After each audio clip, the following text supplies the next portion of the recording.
Okay, today I'm going to be drawing another character from Peter and the Wolf. Today's character is going to be Grandpa. Grandpa from Peter and the Wolf. I've got my paper Tallways portrait style. Got a number 2 pencil. Just like always, I'm going to practice my lines and keep them very soft in case I need to erase something. So I'm going to start with a big oval shape in the middle. I'm going to make that gesture and then make contact with the paper and start drawing out my oval. If I need to make changes, I can make them now. Take a look at my work, make adjustments. Very good. Now, Grandpa is old and he's got, sometimes you may notice that old people have bigger noses and ears because they keep growing, so we're going to give Grandpa a big nose right in the middle. I'm going to use a U shape that's a little bit curved at the top. See how it comes back in a little bit on the top there? That's going to be for Grandpa's nose. And then for his eyes, I'm going to add 2 ovals.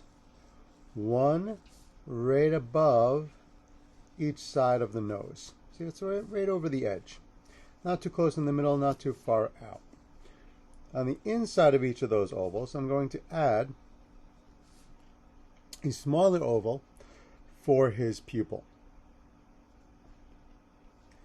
Then I'm going to add Grandpa's ears. Now, you may remember I said Grandpa's going to have some big ears. So I'm going to make them fit in between the eye and the nose. So I put 2 little marks there just to help me place the ear. But that's where I want to kind of line it up. And that's going to help me get it the same on both sides. So I can follow along to the other side and put a couple of marks, and that helps me place the ear in the same location and get roughly the same size. I'm going to take a look at both, make any changes if I need to. They look pretty good, so I'm going to leave them the way they are. Now I'm ready to start adding in some of Grandpa's hair. Grandpa has a beard. To draw the beard, I'm going to start on the side of the nose, not underneath, near the side, right where it starts to turn underneath, and I'm going to draw a curved line out past the ear. I'm going to take the end of that line and return it with another curve, but this time it's going to come into the middle of the nose there, right into the center. I'm going to repeat that on the other side, starting right on the edge of the nose, right where the turn happens, bringing it out past the ear, and then a curve that meets right in that middle. Usually I'll draw a very soft line and then come back and darken my line in a little bit. Now that I've got that, I can add 2 squished U shapes underneath. That's going to be for Grandpa's bottom lip. He's got his mouth open. And now to add the rest of the beard, because this is just the mustache. And now I need some beard to go with that. I'm going to draw a line from the top of the ear here down into the mustache. Do that on both sides. And then from the bottom of the ear, I'm going to bring another line underneath.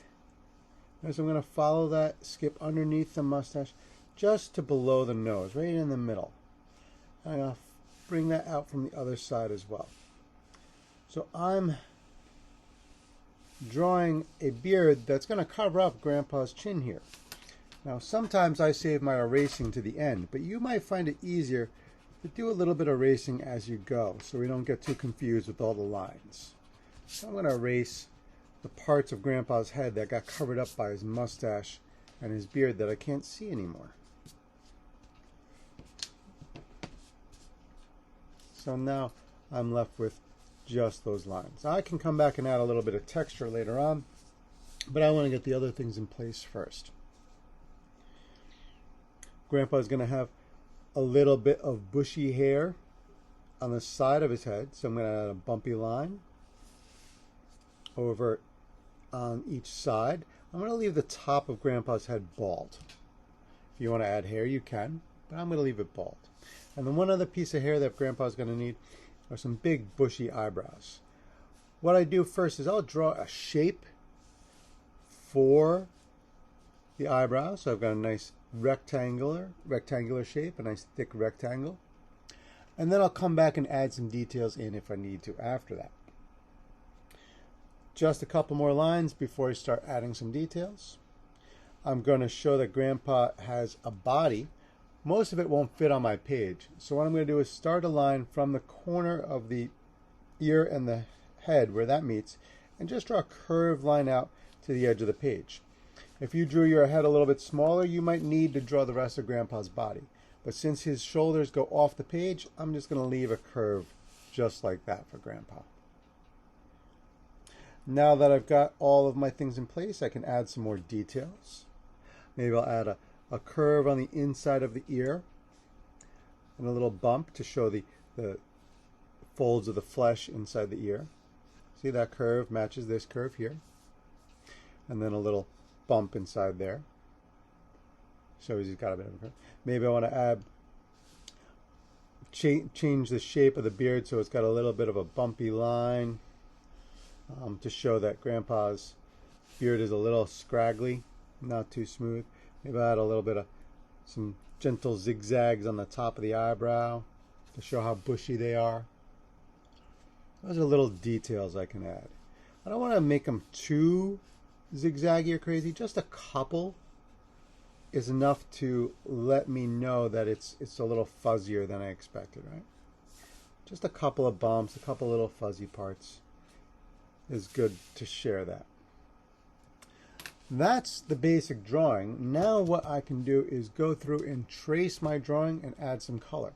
What I like to do with my drawings is trace them with Sharpie after I'm done drawing all of the pencil marks.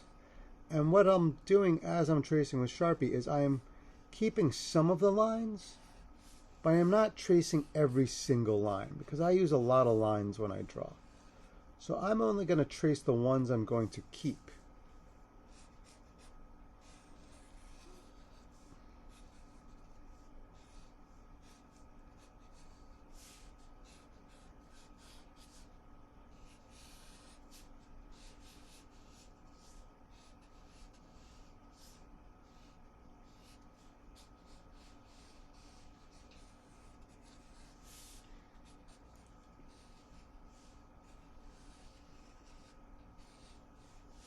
And if you want to make changes as you're doing this, now's a good time to make any changes or add any extra lines. Once you've got it all traced, then you can erase. Trace, then erase. So now I'm going to remove all the pencil lines that are still visible. I want to make sure I let my marker dry before I do this. Sharpie dries very fast, but some of the Crayola markers or water-based markers dry a little bit slower, and depending on the type of paper you're using. So be patient. If you see it starting to smear, stop and let it dry first. And when you're erasing, make sure you hold the paper down. Notice how I'm holding it down with two fingers and erasing in between. This is so that my paper doesn't crumple up. I don't want to damage my artwork before I'm finished making it. Once I've got that, I can brush away all the eraser shavings, and I am ready to start adding some color. You can color this any way you like. One suggestion I'll make is that Grandpa is kind of old, so you may want to leave the beard white or make it a color a little bit on the grayer side of things. Good luck with your drawings, and look forward to seeing your results.